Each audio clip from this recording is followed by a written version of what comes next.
Hi అండి, welcome to Lavanya's kitchen. ఈరోజు మన ఛానల్లో బండి మీద దొరికే ఆనియన్ పకోడీని ఇంట్లోనే సింపుల్గా 10 మినిట్స్లో ఎలా ప్రిపేర్ చేసుకోవాలనేది ఇప్పుడు మన వీడియోలో చూపించబోతున్నాం. ఇది అచ్చం బండి మీద దొరికే పకోడీలానే ఉంటుంది. ఈ పకోడీని ప్రిపేర్ చేసుకోవడానికి ముందుగా మనం ఒక 4 ఆనియన్స్ని అయితే తీసుకోవాలి. వీటికి పీల్స్ అన్నీ తీసేసుకొని ఇలా కడిగి పక్కన పెట్టుకొని వీటిని సన్నగా ముక్కలుగా కట్ చేసుకోవాలి. మరీ సన్నగా కాకుండా మనం వీడియోలో చూపిస్తున్న విధంగా ఈ లెవెల్లో కట్ చేసుకోవాలి. మొత్తం అన్ని ఆనియన్స్ని కూడా ఇలానే కట్ చేసుకోవాలి.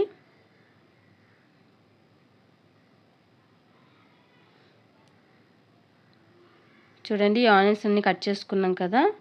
ఇప్పుడు మన వీడియోలో చూపిస్తున్నట్టు ఈ సైజులో ఉంటే సరిపోతుంది. ఈ విధంగా కట్ చేసుకోండి. ఇప్పుడు కట్ చేసుకున్న ఆనియన్స్ అన్నిటిని ఒక బౌల్లోకి తీసుకోవాలి.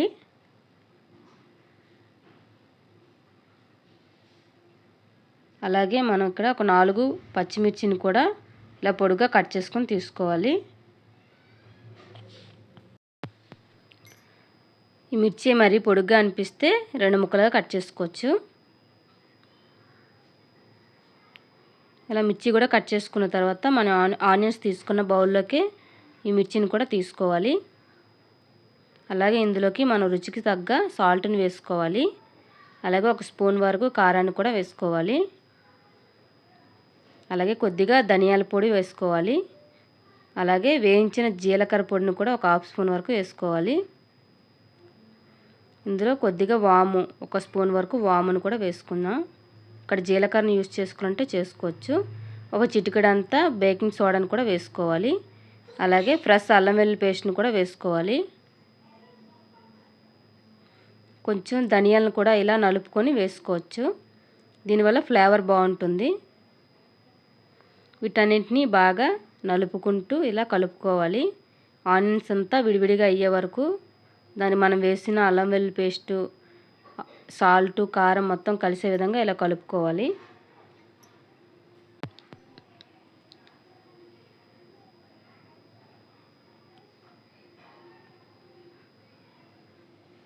మొత్తం అంతా ఇలా కలుపుకున్న తర్వాత ఇందులోకి మనం 1 కప్పు వరకు శనగపిండిని అయితే తీసుకోవాలి.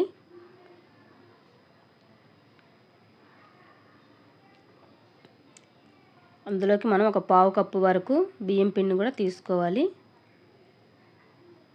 బియ్యం పిండి వేయడం వల్ల ఏంటంటే మనకి క్రిస్పీగా వస్తాయి. ఇలాగే ఇవి ఆనియన్స్తో మొత్తం కలుపుకోవాలి.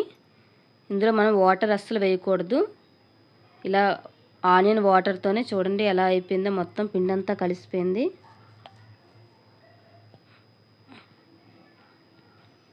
ఇందులో కొద్దిగా ముద్దగా అవ్వాలనుకుంటే లైట్గా ఒక 2 స్పూన్ల వరకు వాటర్ వేసుకుంటే సరిపోతుంది. మరి ఎక్కువ వేసుకోకూడదు.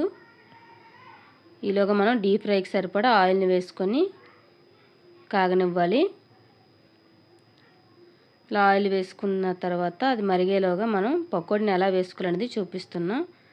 ఇది ఇలా విడివిడిగా ఇలా చేసుకుంటూ వీడియోలో చూపిస్తున్నట్టు ఇలా వేసుకోవాలి. మరీ విడిగా వేసుకోకూడదు, అలాగని మరీ ముద్దల్లా వేసుకోకూడదు, క్రిస్పీగా రావు.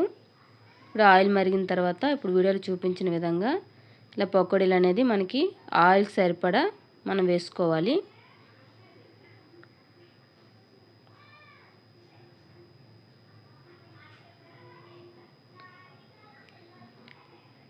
మొత్తం ఇలా పకోడీ అంతా వేసుకున్న తర్వాత మనకి బబుల్స్ అన్నీ ఫామ్ అవుతున్నాయి కదా, అవి తగ్గే వరకు మనం ఇలానే ఫ్రై చేసుకోవాలి కదపకుండా.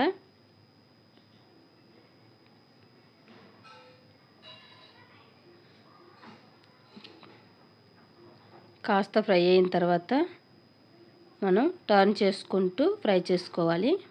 కాస్త 2 వైపులు ఫ్రై అయ్యే విధంగా ఇలా కలుపుకోవాలి.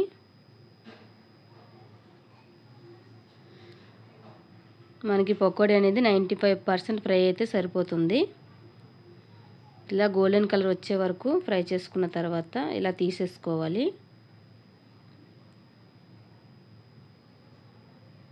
ఇలా మొత్తం పకోడీ అంతా తీసుకొని ఒక ప్లేట్లోకి, టిష్యూ పేపర్ ఉన్న ప్లేట్లో పెట్టుకొని ఇలా వేసుకోవాలి. ఇలా ప్లేట్లో వేసుకోవాలి. ఇప్పుడు అదే విధంగా మిగతా పకోడీని కూడా ప్రిపేర్ చేసుకోవాలి.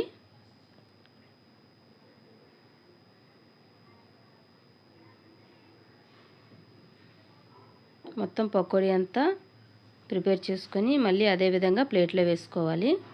ఇలా ఆయిల్ అంతా వార్చిన తర్వాత ఇలా ప్లేట్లో వేసేసుకోవాలి.